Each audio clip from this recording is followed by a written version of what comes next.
on s'intéresse à l'ouvrage du journaliste Ibrahima Benjamin Diagne, Morceau de verre, note de lecture avec Ibou Diouf. On en vient à notre rubrique les bonnes feuilles de la rédaction. On s'intéresse aujourd'hui à l'ouvrage du journaliste Ibrahima Benjamin Diagne, ouvrage intitulé Morceau de verre. Ce recueil permet de prendre la mesure de l'écriture journalistique. Voyons tout cela avec cette note de lecture, Ibou Diouf. Ibrahima Benjamin Diagne ajoute une corde à son arc. Le journaliste et créateur de contenu numérique se tourne vers l'écriture. Il publie un ensemble d'histoires courtes sous forme de poèmes, une composition de vers qui se répondent et se complètent. Morceau de verre, c'est une compilation de 30 poèmes composés de quelques vers.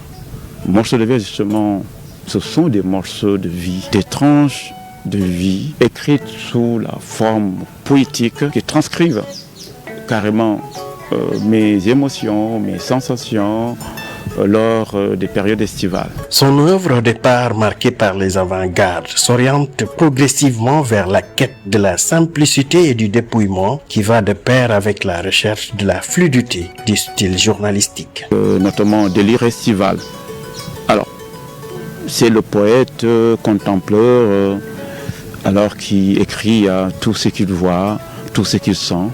C'est pourquoi j'ai dit que cette première partie, c'est une partie dédiée carrément, surtout à la nature, dédiée aussi aux beaux êtres. Dans son recueil de poèmes, Ibrahima Benjamin Diagne a fait ce qu'il appelle de la poésie lyrique. Ce qui est important pour lui est d'évoquer les sentiments que lui inspire la beauté. Morceau de verre est destiné à ceux qui aiment véritablement lire, à ceux qui aiment les belles lettres, à ceux qui aiment les procédés rhétoriques et les procédés littéraires. C'est pourquoi d'ailleurs j'ai utilisé plusieurs allitérations, plusieurs assonances.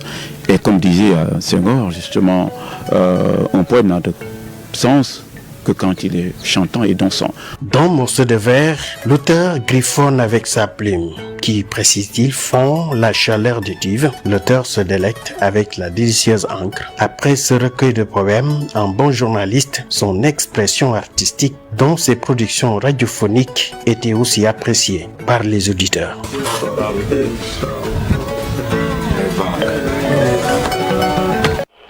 Voilà,